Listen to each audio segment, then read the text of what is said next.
23 de Levítico.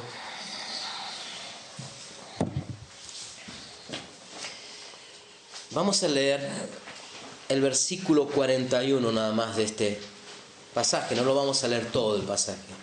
Si no lo has leído, te animo a que lo leas. Si tenés varias versiones, porque ahora hay una aplicación que tiene varias versiones, léelo. Si tenés en tu casa varias versiones, léela. Lee en esta semana el capítulo 23 de Levítico. Pero como dije, vamos a leer solamente el versículo 41.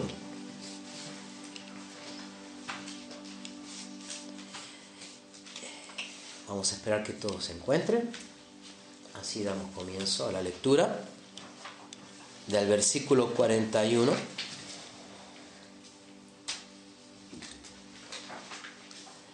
Son fiestas señaladas para todas tus generaciones. Son fiestas perpetuas. Vamos a volver a leer. Esto está de la Biblia de las Américas. Dice, son fiestas señaladas para todas tus generaciones. Qué interesante, Dios siempre piensa en generaciones. Son fiestas perpetuas. ¿Y qué es algo perpetuo? Es algo que permanece. Podríamos decir que son fiestas eternas.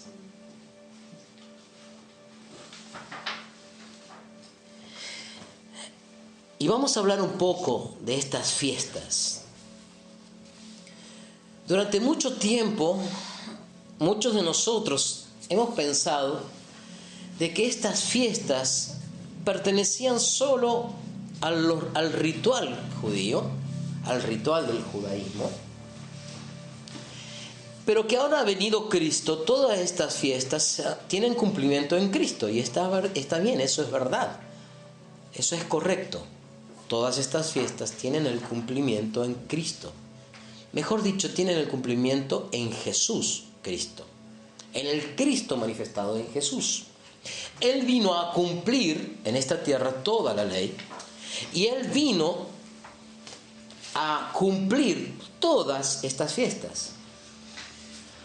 Si hay algo que podemos notar en cada uno de los evangelios, que muchas veces los evangelistas escriben esto: y Él hizo tal cosa, o Él dijo tal cosa para que se cumpliese la Escritura. ¿Sí? ¿Están conmigo en esto? ¿Se acuerdan? O sea que Él vino a cumplir. Él no vino a abolir, Él vino a cumplir. Él vino a manifestar. Pensá en la palabra cumplir como en una manifestación, más que un simple cumplimiento de un deber. Él vino a manifestar la esencia de lo que en la ley ya se había dado. Y estas fiestas son fiestas que les habla al pueblo de Israel. Pero si vamos nosotros a Romanos y escuchamos a Pablo, Pablo dice que nosotros somos Israel también. Pablo usa este ejemplo del olivo silvestre y el olivo natural. Y en una parte dice que tú fuiste un olivo silvestre injertado en el olivo natural. Cuando habla de este tiempo o este espacio donde la Israel, descendencia de Abraham, por la sangre y la carne, está como suspendida, está como en pausa, esperando el cumplimiento de la obra en los gentiles, para después de todos hacer un solo cuerpo, un solo pueblo. Y esto lo dice también Pablo en sus cartas, que en Cristo Él rompió las barreras que había de enemistad, de separación entre los judíos y los no judíos, entre los descendientes por carne y sangre de Abraham y los que no lo son. ¿Para qué? Para ser en un solo cuerpo, un solo pueblo. Y en otras cartas, Pablo en otros lugares dice que no son israelitas para Dios los que descienden en lo físico de Abraham, sino que son israelitas los que son creyentes como Abraham. Entonces ahí la palabra en muchos lugares habla que nosotros somos el Israel de Dios. Y que todas las promesas, y las palabras dadas a los padres y a los patriarcas judíos, son palabras y promesas que podemos aplicarlas a nosotros. Porque en Cristo tenemos adopción. ¿Están de acuerdo conmigo? Sí. Entonces, yo entiendo de que estas fiestas son dadas a las generaciones de los hijos para la perpetuidad, para la eternidad. Ahora, la palabra fiesta en hebreo es la palabra Moed y significa muy diferente a lo que vos y yo quizás entendemos como fiesta. Si yo te digo vamos a una fiesta y lo primero que quizás te puede venir a la cabeza es que va a haber buena comida o abundante comida, música, diversión, ¿no? No es ese el concepto de fiesta que nos puede venir, porque es lo que transitamos también nosotros. No significa que sean fiestas feas, no. Pero uno va a una fiesta, vamos a un cumpleaños, vamos a una fiesta, entonces hay alegría, hay celebración, comemos, cantamos y la pasamos lindo. Y ese es el concepto de fiesta que tenemos. Pero en realidad la palabra fiesta, la palabra Moed en hebreo, tiene un significado un poquito más profundo y especial. Significa como lugar asignado, como un espacio, una convocatoria asignada. Es como lo que quizás vos y yo podemos decir, se ha convocado a una asamblea o a una reunión. Estas fiestas fueron dadas como santas convocatorias de parte de Dios a su pueblo. Ahora, ¿por qué esto tenía que ser y debía ser perpetuo? Porque el hombre le es necesario recordar vez tras vez sus promesas, su persona, su palabra, su obra. Cada vez y cada domingo que nos reunimos, volvemos a ver palabras que quizás la hemos visto un montón de veces. Y nos es necesario volver a recibir, volver a comer de eso. Porque es tan profundo su ser, es tan infinito, toda su plenitud es tan extensa, que no podemos simplemente tomar una vez y ya está. Necesitamos volver una y otra vez a Él. Porque ese es el diseño. Justamente el diseño fue que Adán sojuzgara y gobernara la tierra en dependencia siempre del Padre. Entonces Él establece, el Señor, estas fiestas para que el pueblo venga vez tras vez hacia Él. Vamos a leer algo muy interesante en Génesis 1, versículo 14.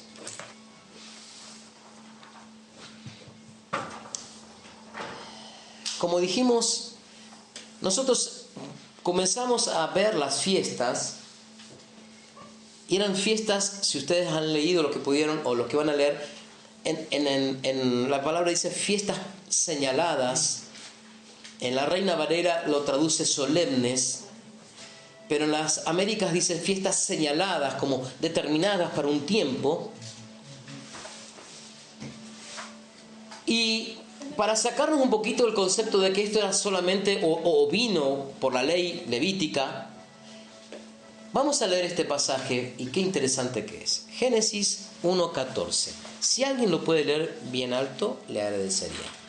Dijo Dios: haya lámparas en el cielo que separen el día de la noche, que sirvan para señalar las fiestas, los días y los años. Fíjese que dice que haya lumbreras o haya luces en los cielos, que no son para simplemente alumbrar, como el concepto que vos y yo podemos tener de algo que alumbra, sino para marcar y señalar tiempos. Y esto Dios lo creó para que sus hijos pudieran tener en la extensión de los cielos un entendimiento de los tiempos, de los ciclos y de cómo Dios se estaba manifestando y moviendo en las generaciones. Si ustedes recuerdan, en una oportunidad Jesús increpa a los fariseos y saduceos y les dice: ustedes son unos hipócritas, porque saben que, por ejemplo, si el sol se oculta de tal manera, es que va a llover. Y si el sol amanece y tiene tal color, es porque va a ser sequía. O sea, ustedes entienden los cielos, pero no saben los tiempos de Dios. O sea, Jesús los increpa por esto. Ellos no supieron de entender los tiempos. Tenían en presencia de ellos la manifestación clara del cumplimiento de las promesas y no lo supieron ver. Estas lumbreras eran para señalar justamente a los hijos sus diseños en ciclos y en tiempos. Ahora, el pueblo de Israel, como decíamos recién, se enfrentó con un problema. Ellos simplemente se aferraron al cumplimiento del ritual. Ellos simplemente observaron el cumplimiento del ritual y las formas y los tipos y sombras. Y eso fue tan fuerte en ellos que el ritual tapó la esencia de por qué era la fiesta. Cada una de estas fiestas marca la obra de Cristo en toda su extensión. Y yo te quiero empezar a soltar algo que quizás en otro momento lo vamos a ver un poco mejor. Pero cuando yo te digo Cristo, no pienses solo en Jesús, porque Cristo fue antes de Jesús y Cristo sigue siendo después de Jesús. Jesús fue la manifestación de Cristo en la tierra para un cumplimiento de estos tiempos y ciclos y para una función específica, y ya está. Ahora Cristo se manifiesta ¿en dónde? En la iglesia. Pero también Cristo está a la diestra del Padre. Pero también Cristo es abogado y defensor nuestro. O sea, no veamos a Cristo solo como Jesús. Y estas fiestas, estas convocatorias señaladas y perpetuas, eran para manifestar al pueblo el obrar de Cristo. Y para que el pueblo se pudiera conectar de alguna forma con el obrar de Cristo. Israel se quedó simplemente con el ritual y perdió la esencia y perdió la profundidad de estas fiestas. Estas fiestas son 7 fiestas. 7 fiestas a lo largo del año. El año es establecido no como lo conocemos nosotros, ni los días ni los meses como lo conocemos nosotros. Por ejemplo, un día para el pueblo judío, entendido de estas cosas, porque ustedes lean, es muy interesante, es necesario que leamos esto con ojos de reino, que así como en Génesis, ustedes ven que cada obra, el Señor cuando termina dice: y fue la tarde y la mañana del primer día, fue la tarde y la mañana del segundo día. Siempre dice la tarde primero y después la mañana. Todo esto es profético. Porque primero las tinieblas y después viene la luz. Porque primero es la muerte y después la resurrección. Y el pueblo judío comenzaba el día a las 6 de la tarde y lo terminaba a las 6 de la tarde del otro día. Y su ciclo y sus meses estaban dados por la luna y por las cosechas. Es muy interesante ver esto. Y cada una de estas fiestas estaban manifestando la operación de Cristo, pero que a su vez coordinaba con todo el movimiento de los astros. ¿Ustedes creen que la astrología fue invento del inmundo? La astrología, por decirlo así, pertenece al Padre. Es decir, que los astros manifiesten y determinen ciclos y hasta conductas, eso fue diseño del Padre. Pero bueno, cualquiera de nosotros sabe que, por ejemplo, la luna maneja las mareas.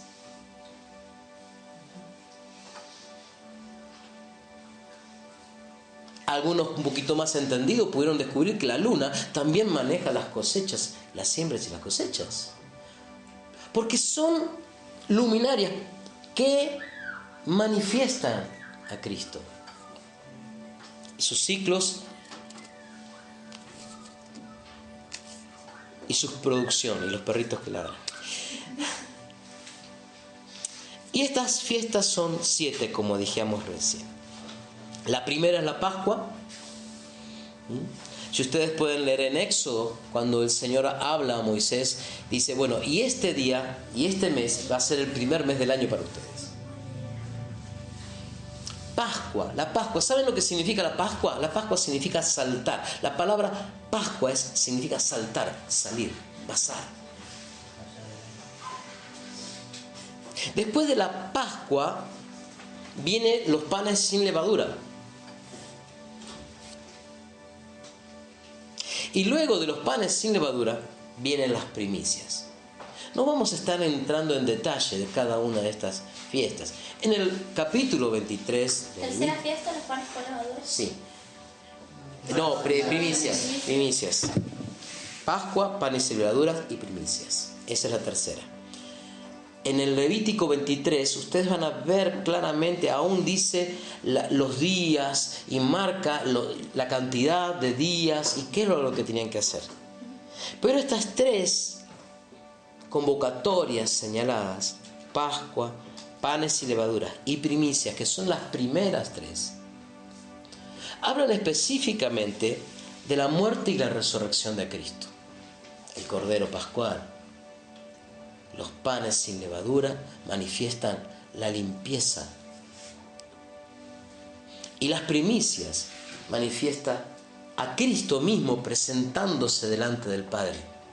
Hebreos lo dice así, que tenemos un gran sumo sacerdote, que entró una vez y para siempre al lugar santísimo, no al del templo que había en ese momento, no al del tabernáculo, no, al lugar santísimo en los cielos, al verdadero. No con sangres de toro y de machos cabríos, sino con su propia sangre. Y entró una vez y para siempre. Ese sumo sacerdote abrió el camino. Y estas 3 fiestas hablan de esta operación de Cristo. ¿Hebreos cuánto nos parece? Vamos a buscarlo. Es otra cosa, yo no les voy a dar todas las citas. Algo que me dijo Sebastián es que no debes dejar de entrenar a la iglesia. La iglesia tiene que ponerse en acción. Y si vos le das todo acomodado, la iglesia se acomoda demasiado. Entre el capítulo 1 y el 3. Sí, tal cual.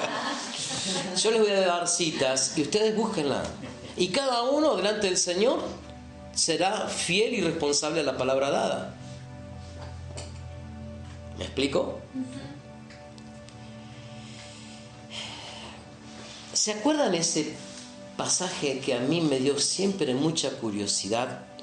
Cuando Jesús, una vez resucitado, dice la palabra que van las mujeres al huerto y vieron la piedra removida y no hallaron al cuerpo.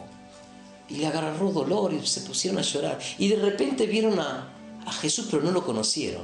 Pensaban que era el cuidador del huerto. Y se le acercaron a preguntarle por el cuerpo de Jesús. Y una de las que se acercó fue María. Y cuando Jesús dijo María, dice que los ojos de ella fueron abiertos y los conoció. Y se postró. Pero Jesús tuvo una reacción muy curiosa. Dijo, no me toques, porque todavía no he ido al Padre. Si nosotros podemos estudiar y ver lo que ocurría cuando el sumo sacerdote una vez al año entraba al lugar santísimo para presentar la ofrenda por los pecados, primeramente de él y después del pueblo, era un ritual muy extenso, muy complejo, y no era para nada fácil de hacer. Y solamente lo podía hacer el sumo sacerdote. Durante todo el año, la gran cantidad de cientos de miles de sacerdotes oficiaban todo lo que era el culto en el templo.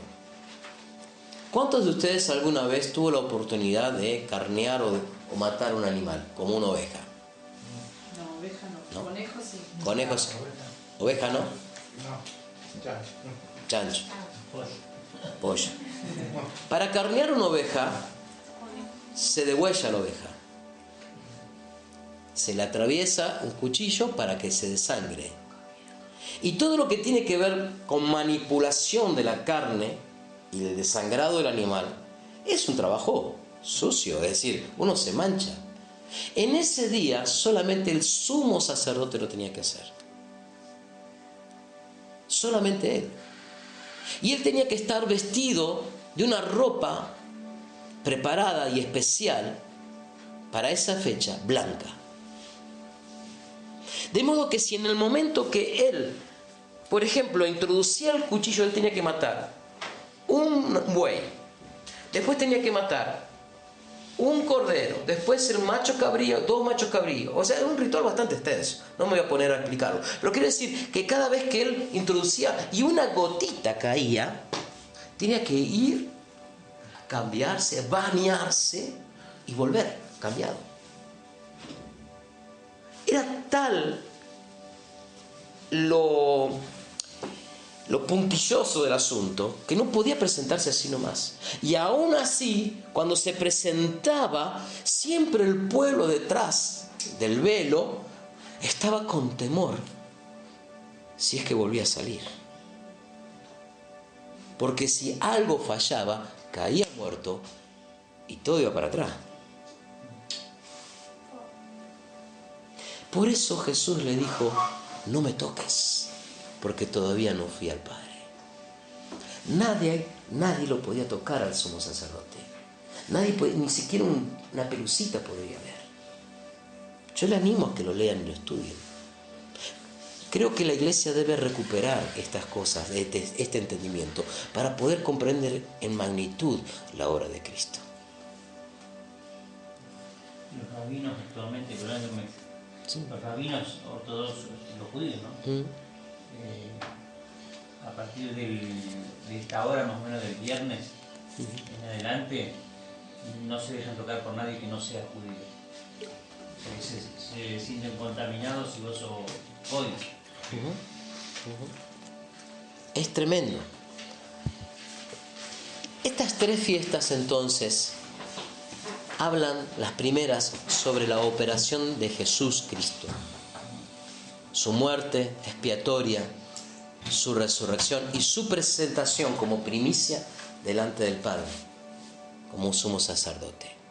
Luego viene la 4ª fiesta, que es la Pentecostés, que era una fiesta que también se presentaban las cosechas.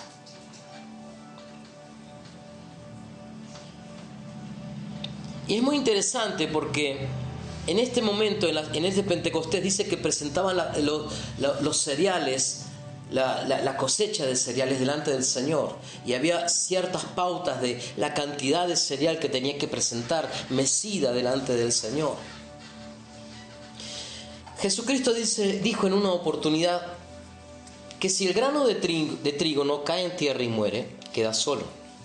Pero si cae y muere en la tierra, germina y da mucho fruto.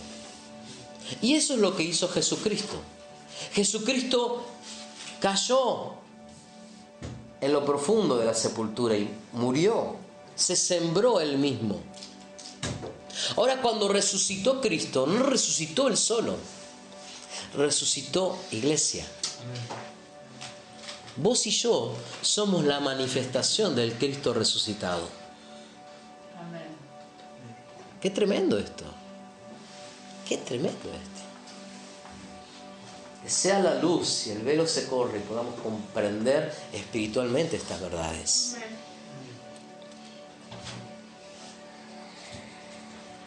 Es decir, que el Pentecostés es la inclusión de todo el pueblo en la operación de Cristo. Habíamos dicho que las fiestas son la manifestación de Cristo, ¿sí?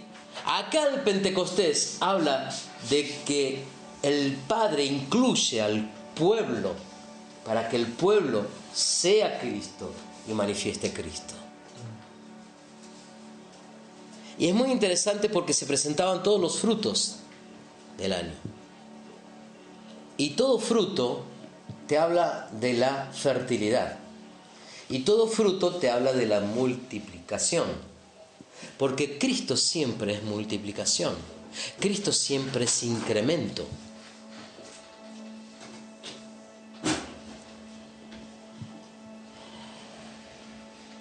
Porque evidentes son las obras de la carne: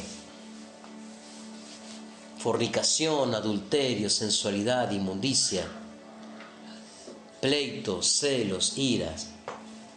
Pero el fruto del Espíritu es amor, gozo, paciencia, benignidad, bondad, fe, mansedumbre, dominio propio. Contra tales cosas no hay ley. No hay ley que limite esa manifestación y ese incremento de Cristo. Esa es la fiesta del Pentecostés.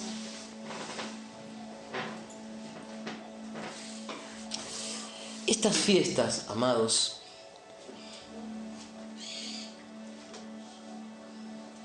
marcan la historia de Dios con su pueblo. Marcan claramente todo lo que el Padre ha hecho y transitado con su pueblo. Por lo tanto, que estas fiestas te incluyen, nos incluyen. Somos parte.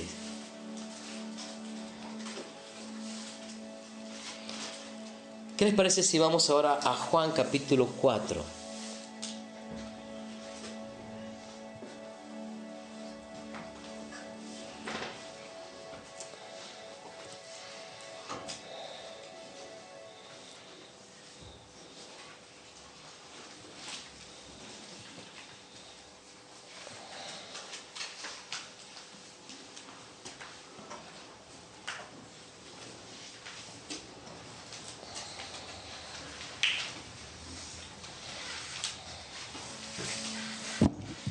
Versículo 34.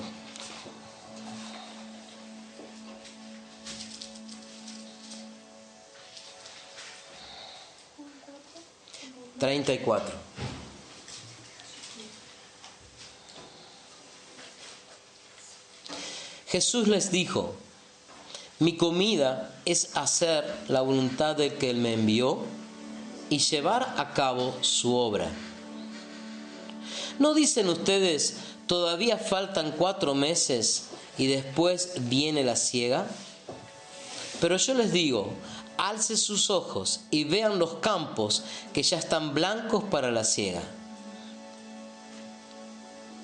¿Cuántas veces nosotros usamos este pasaje en relación a las misiones? ¿Cuántas veces usamos este pasaje para decir, bueno, ya está los campos listos para la siega, vamos a cosechar, pensando en las almas, ¿sí? En ganar almas? Pero esto no es lo que está diciendo Cristo acá. Él viene diciendo, mi comida es hacer la voluntad del que me envió y acabe su obra. Está hablando de Él, está hablando de lo que Él venía a hacer. Y entonces le dice, ustedes piensan que faltan 4 meses para la fiesta de las cosechas, pero yo les digo, ahora ya está listo, ya está lista la cosecha, ya está lista la siembra. Él estaba listo para hacer la obra.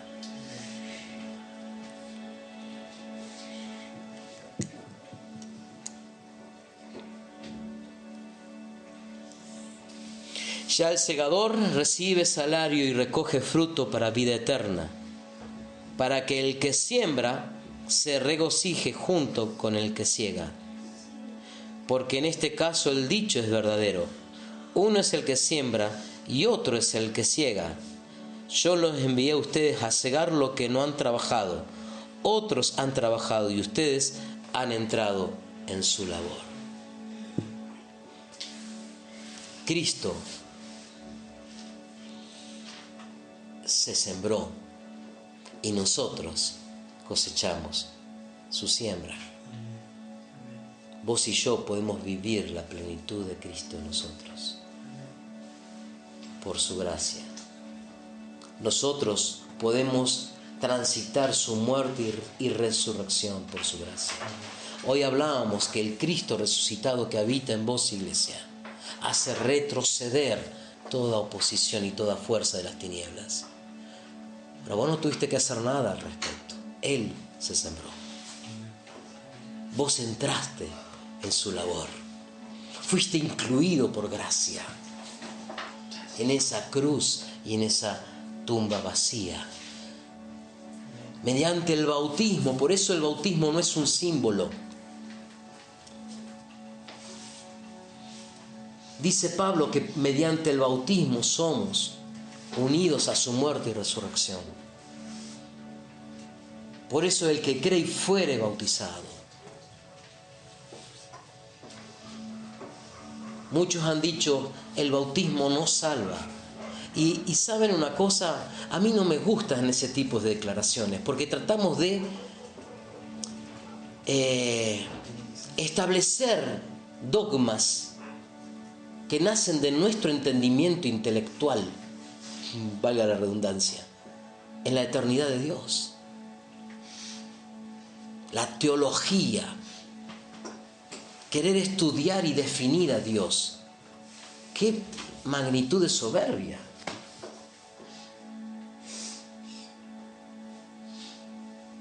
Yo no tengo que estudiar a Dios, yo tengo que obedecer a Dios.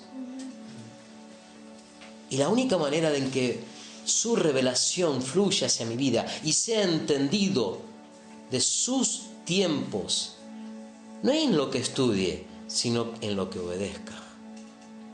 Si el Dios te manda a estudiar, estudia. Pero no es esa la plataforma que tenés que pararte. Porque no es tu capacidad cognitiva que te guía a toda verdad, sino el Espíritu, que por gracia recibiste. Iglesia, yo creo firmemente que el bautismo es un acto profético, y aquellos que se bautizan con este entendimiento, la operación del Espíritu comienza a manifestarse de una manera que antes no sucedió. Por eso nosotros somos totalmente abiertos. Aquí hay gente que ha querido rebautizarse, es decir, yo entendí que me mojé, ahora lo estoy entendiendo, yo me quiero bautizar. Amén. ¿Quién soy yo para decirle que no? A nadie se lo obliga. Cada cual lo hace cuando tiene entendimiento y convicción en su corazón hacerlo. Sigamos adelante. Era simplemente una anotación, una cosita nada más al costadito. Un paréntesis, exactamente. Pero ahora quiero que vayamos a estas dos últimas fiestas.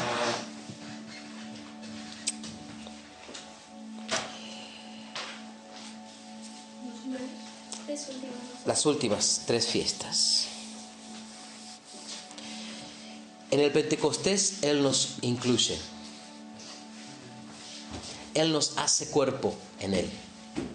Es como que comenzamos una nueva historia. Nos introduce, nos injerta en Él. Y después del Pentecostés vienen las fiestas de las trompetas, donde Él nos llama, nos convoca a oírle.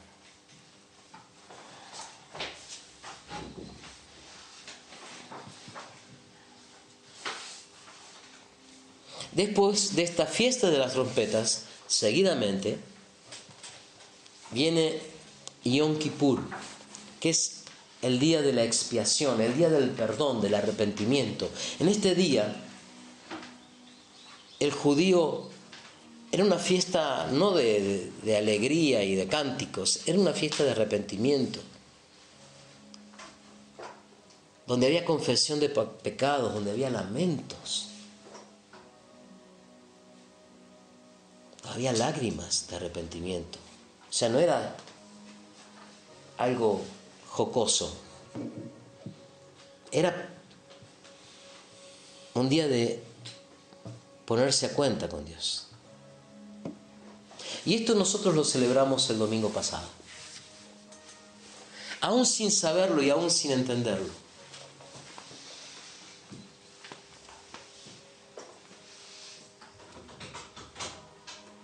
El Señor nos llevó a un tiempo de arrepentimiento. ¿Se recuerdan?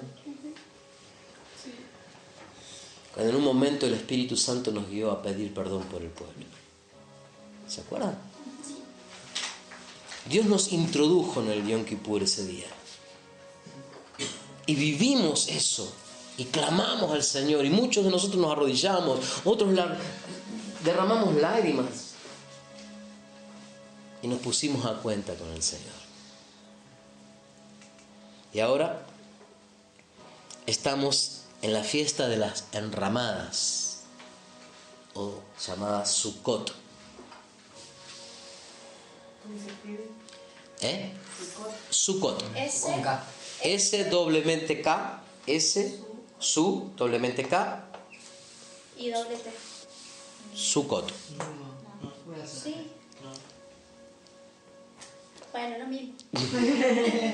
No vamos a hacer tanto problema. ¿Y esto qué significa? Eso era una fiesta donde el pueblo habitaba la comodidad de la casa, hacían una enramada, hacían como casitas de enramadas y habitaban 7 días en ese lugar. Y los tabernáculos, la misma fiesta. Claro, la misma fiesta, los tabernáculos. Recordaba el tiempo en que el pueblo de Israel estuvo viviendo en tabernáculos, en tiendas, en el desierto. Pero tenía una esencia mucho más profunda. Y fíjense qué hermoso que es esto. Mateo capítulo 1, versículo 23.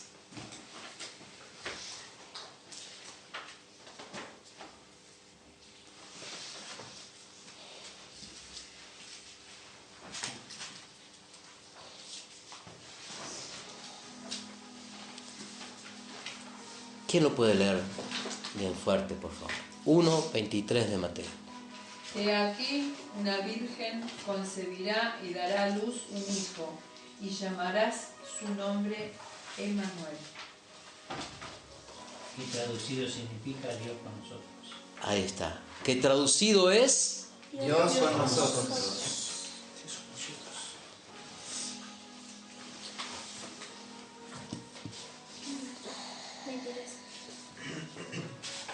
Siempre Dios tuvo la idea de habitar entre nosotros. Siempre. Según la Biblia textual,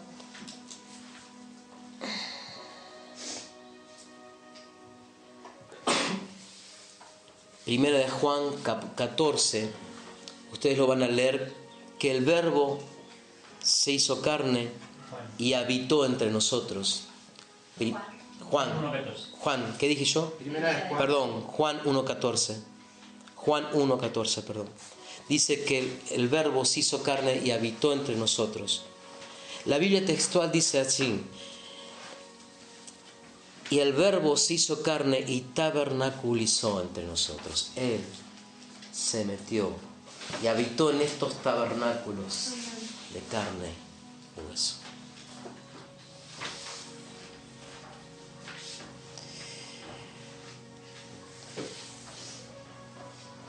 Entrar en Cristo es entrar en el reposo, dice Hebreos. Esta fiesta del Sukkot es entrar en un tabernáculo, en una habitación, en un lugar donde celebro que yo puedo habitar a Cristo y Cristo me habita a mí. El escritor de Hebreos dice que cuidemos de que no sea que alguno de nosotros, por su incredulidad, parezca no haber alcanzado ese reposo. Porque el reposo es Cristo. Cristo es el lugar donde debemos habitar. El nuevo pacto tiene esto. solamente es esto, es Cristo habitando en nosotros y nosotros habitando a Cristo. Eso significa el nuevo pacto. No son leyes y mandamientos como fue en el primer pacto. Es Él habitando en nosotros y nosotros en Él, donde la ley se manifiesta, el cumplimiento de la ley se manifiesta, la obra y la manifestación. Porque toda la ley no es otra que la manifestación de Él. Ahora, ninguno de nosotros, por más esforzados que seamos, jamás nuestra simiente adámica puede lograr cumplir esa ley. Era necesario que se produjera lo que hizo Cristo para que nosotros podamos ser habitados por Él. Y entonces Él viva esa manifestación de justicia. Él viva esa manifestación de plenitud. Él viva esa manifestación de la ley. Y vivamos por medio de Él. Él cumpla el requisito de la ley en nosotros, que ya deja de ser un requisito, porque se vive, se manifiesta. ¿Me van entendiendo, gente? Sí. Todo ya se cumplió en Cristo. Ahora yo pregunto, ¿ya todos entraron en esa esencia de Cristo? Porque por algo en hebreo sigue la advertencia. Por algo en hebreo sigue diciéndonos que ninguno de nosotros tengamos un corazón incrédulo, que parezca que no entramos en ese reposo, en ese tabernáculo que es Cristo, en ese Sucot que es Cristo. Hola, Rebe. Bendecida.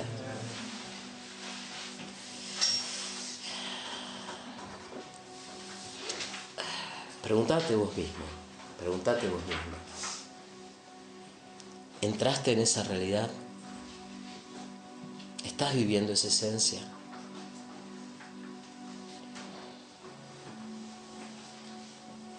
Entrar para reposar en Él. Pero a su vez dice la palabra que Dios en el sexto día terminó con toda su tarea y el séptimo día reposó. ¿El séptimo día? No lo escucho. ¿El séptimo día? Reposó.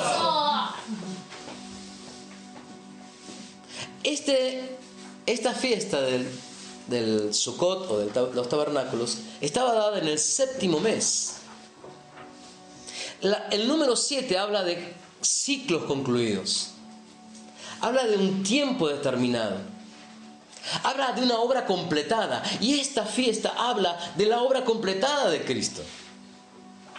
Para que nosotros podamos vivir la plenitud de Él.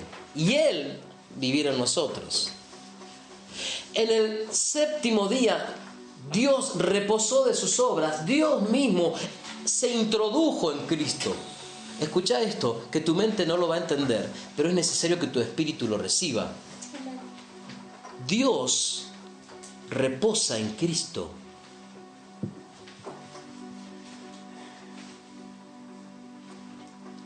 Oramos ahora para que todo lo que ha afectado una mentalidad griega, de entender las cosas como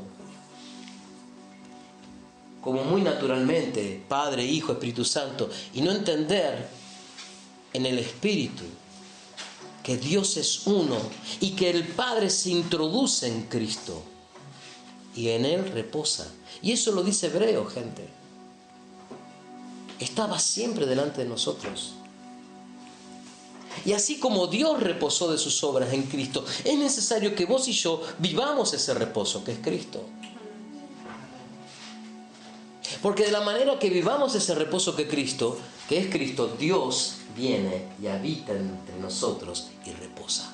Porque ¿dónde está Cristo ahora? Nosotros. Cristo se manifiesta en nosotros. Te voy a decir esto para que lo puedas anotar. La meta final del Señor siempre fue y es su morada definitiva.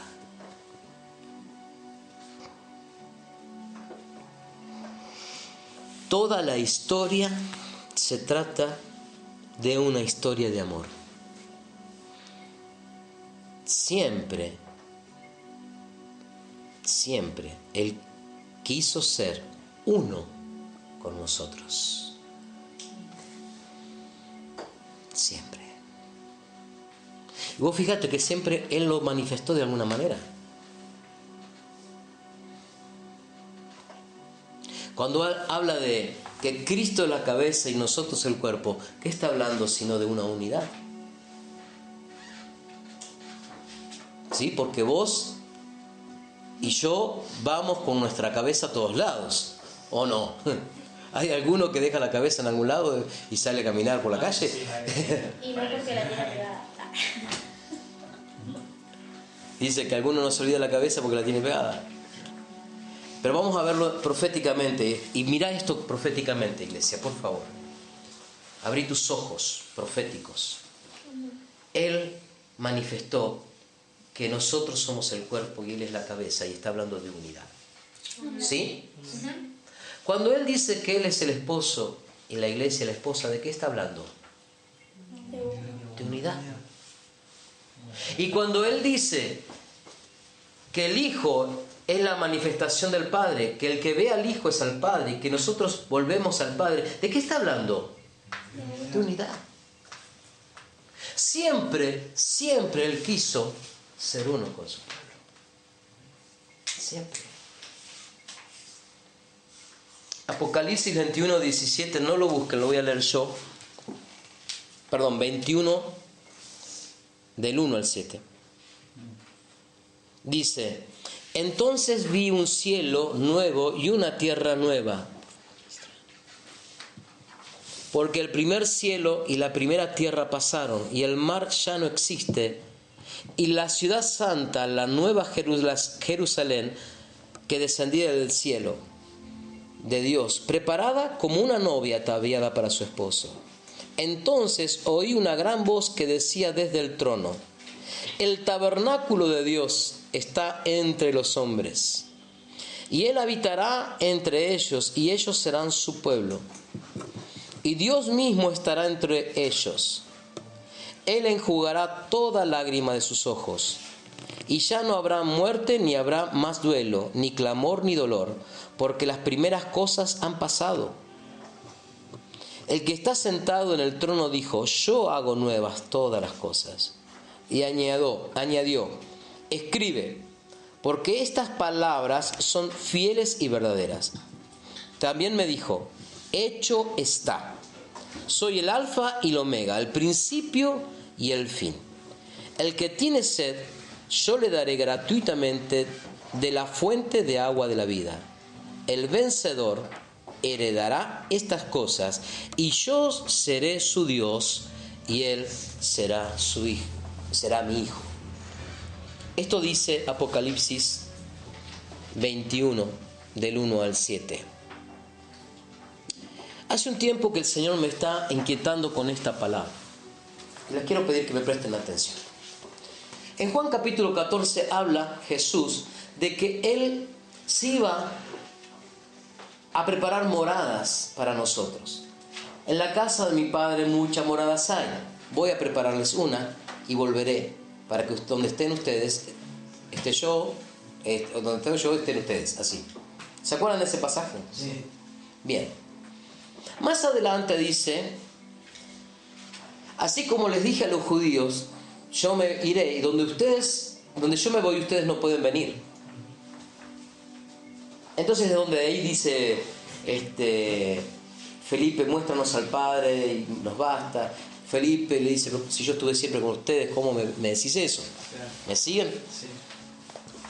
Ahora, más adelante, en ese mismo capítulo 14 de Juan, dice: y vendré a ustedes. Y vendré a ustedes. Y esto me llamó mucho la atención, porque yo siempre pensé que esas moradas eternas eran cuando yo o Él me venía a buscar. Acá, esta palabra que estoy leyendo ahora, que acabamos de leer, habla de las moradas eternas, habla de la Jerusalén celestial. Ahora yo te pregunto, iglesia, que tenés, y lo digo por fe, entendimiento profético, ¿dónde se está desarrollando esto? ¿En un futuro? Ya. Ya. Ya se hizo, en cierta forma eso es algo que no tenemos que medirlo con el tiempo, con la mente griega. Exacto, es algo que ya está. Es eterno. Es necesario que se manifieste.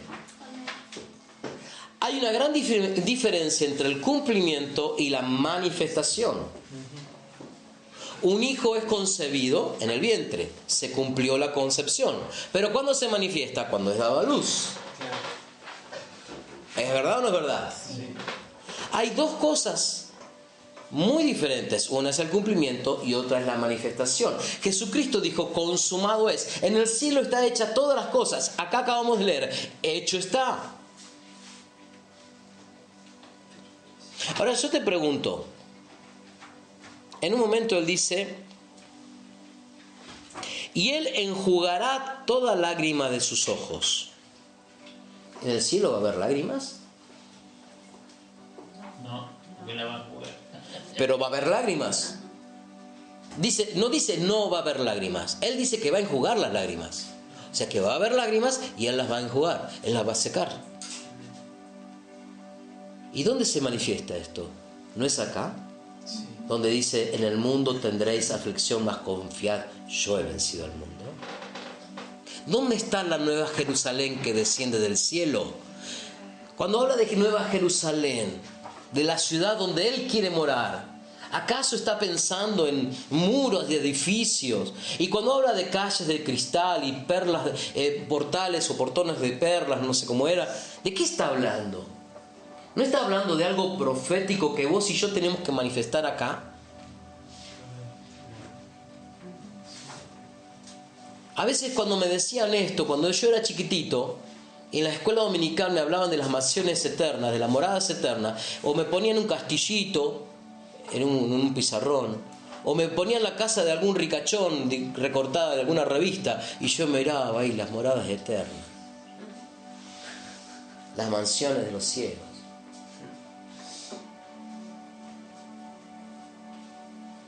Vos y yo sabemos que hay regiones de cautividad, ¿no, iglesia? Sí. Y si yo te hablo de regiones de cautividad, de regiones, ¿de qué te viene en la cabeza? ¿Un lugar? ¿No te viene un lugar? Sí. Ahora, ¿qué es ese lugar? ¿Físico o espiritual? Espiritual. Y si hay regiones de cautividad, si hay moradas de cautividad, ¿no hay moradas de luz también? ¿No hay moradas de paz? ¿No hay moradas de sanidad, salvación? ¿No hay moradas de luz? ¿No hay moradas donde el incremento de la manifestación de Cristo son evidentes? A esas moradas el Padre nos llama a habitar, a entrar en su reposo. Porque Él vino y tabernaculizó entre nosotros. Él vino y todo lo que es Él, absolutamente todo, gente, por favor entendámoslo, no es que fue una dosis homeopática de Dios, no, todo lo que es Dios está en vos y en mí. Pedro dice que mediante sus grandísimas promesas somos participantes ¿de qué? ¿Cómo sigue? De la naturaleza divina. Es decir, del ADN de Dios, del gen de Dios, del linaje de Dios.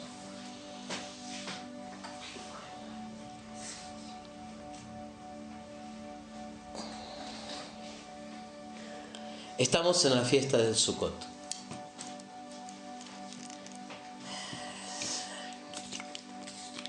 Esta iglesia, esta congregación, mejor dicho, va a comenzar a celebrar estas fiestas. Pero no como un ritual. No vamos a caer en lo que Israel transitó. entendemos que todo se ha cumplido en Cristo. Por eso no es tampoco obligación que la celebres. Pero nosotros la queremos celebrar porque primero Él dijo que son convocatorias perpetuas. Y por ese lado queremos ser obedientes. Y por el otro, creemos que cuando somos obedientes, Dios tiene una manifestación especial de bendición.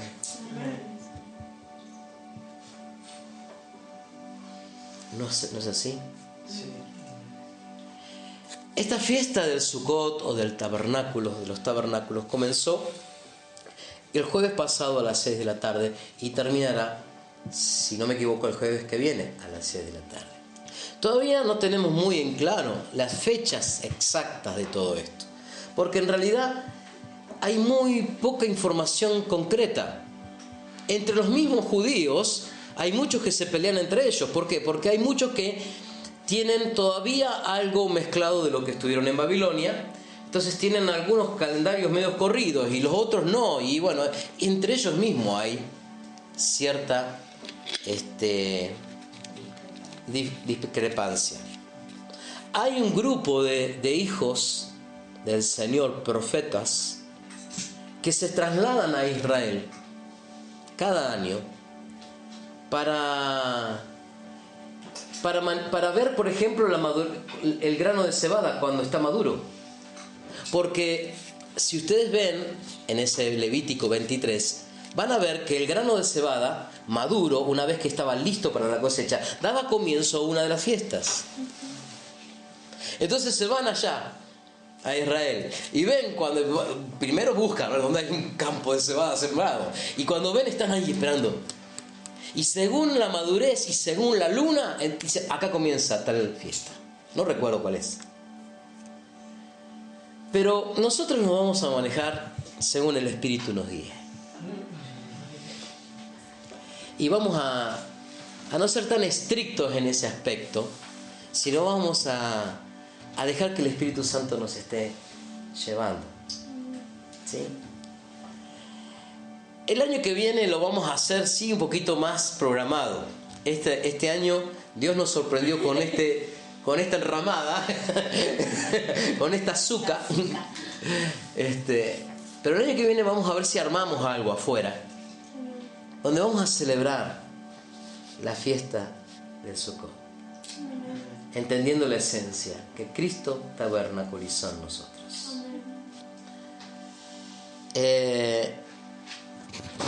Esto es algo que tengo de parte del Señor. Yo no lo comenté nada a Silvi, pero el jueves que viene vamos a reunirnos para tener un tiempo de gratitud y celebrar el pacto, el pan y la copa. Después les voy a mandar bien el horario que lo vamos a hacer.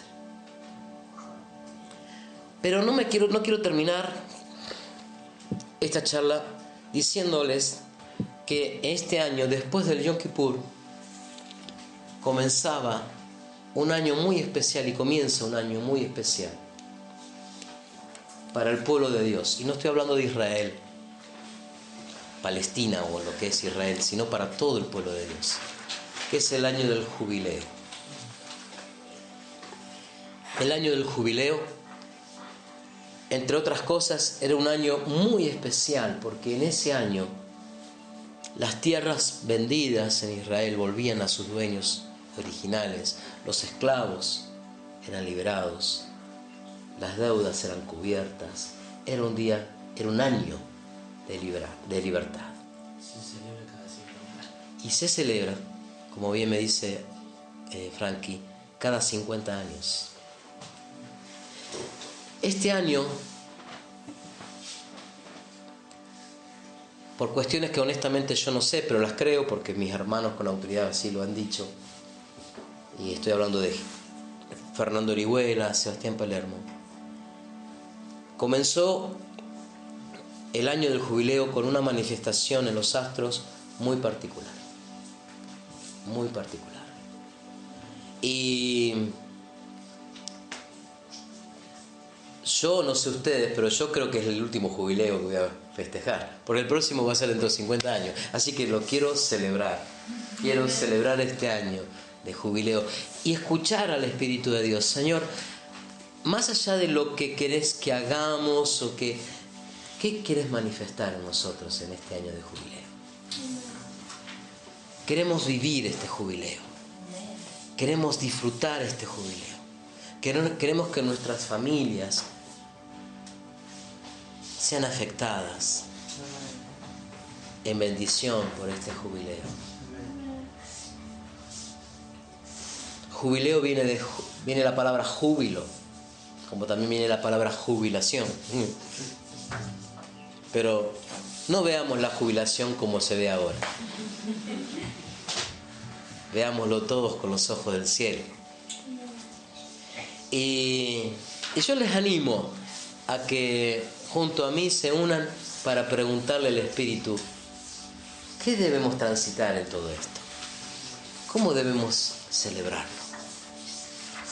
¿Cómo debemos andar en esto? El año del jubileo, como les decía, es un año donde se perdonaban deudas. No se voy a pagar la bolsa con él. Es el año donde podemos decirle al Señor, bueno, Señor, no importa esta deuda, yo la perdono. Y no estoy pensando en lo económico. Estoy pensando en muchas deudas que tienen que ver con nuestro corazón. Muchas cosas que quizás te están debiendo y que es necesario soltar. Es necesario entrar en ese júbilo de Dios, de libertad, y dejar libres. ¿Qué les parece? ¿Están de acuerdo conmigo?